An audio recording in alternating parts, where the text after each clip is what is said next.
şu sıla ifade. Yani insanlar bilsin burada böyle bir çalışma var, bir dernek var.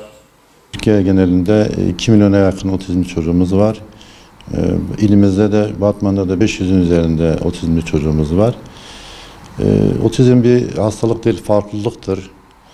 Otizmin ilacı yoktur. İlacı sevgi, eğitimdir. Bununla ilgili biz işte ailelerimizle görüşüyoruz, eğitimler yapıyoruz çocuklarımızla beraber. Sıkıntılarımız Türkiye genelinde de olsun, Batman'da da olsun. Öğretmen sıkıntımız çok, sınıf sıkıntımız var.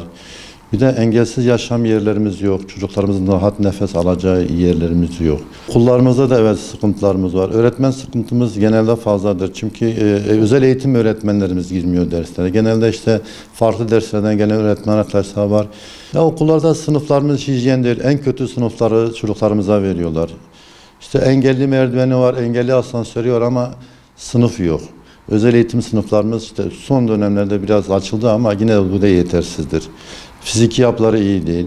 Bunların biraz daha düzeltilmesi gerekiyor. İşte ailelere biraz daha destek, psikolojik destek verilmesi gerekiyor. 0-3 yaş grubu çocuklarımızın üzerinde çok duruyoruz. Çünkü onları yakaladığımız zaman en azından çocuk ayakta durabilecek pozisyona gelebiliyor küçük yaş grubunda. Ailelerimiz de saklıyor bazen. Saklamamaları gerekiyor. Yani bu herkesin başına gelebilir. Çocuk küçük yaşta eğitim aldığı zaman düzelme oranı %80-90'lara kadar, hatta bazen %100'e kadar çıkabiliyor. Onun için ailelerin saklamaması gerekiyor. Çocuklarını eğitime göndermeleri gerekiyor. Mutlaka eğitim almalı lazım küçük yaşta da. En az kreş olur, işte özel eğitim olur, birebir eğitim olur. Bunları mutlaka yaptırmaları gerekiyor. Her şeyi öğretmene de bırakmamak gerekiyor. Ailenin de bunda desteği olması şarttır. Şimdi öğretmen bir yere kadardır. Aile destek vermediği zaman olmaz bu iş. İkisinin beraber koordineli çalışması gerekiyor. Örneklerimiz de var. Birinci örnek de benim. Benim çocuğum şu anda otizmi atlatmak üzeredir. Yani var, sayılar gittikçe de artıyor.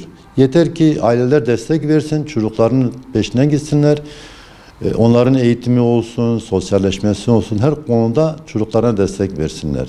Yoksa o ilaç yok yani. Otizmin ilacı yoktur. Sevgidir, eğitimdir. Bu olursa en azından çocuk ayaklarının üzerine durabilecek pozisyona gelebilir. Sıkıntıyı atlatır. En azından kendini ifade edebilir, ayaklarının üzerinde durabilir.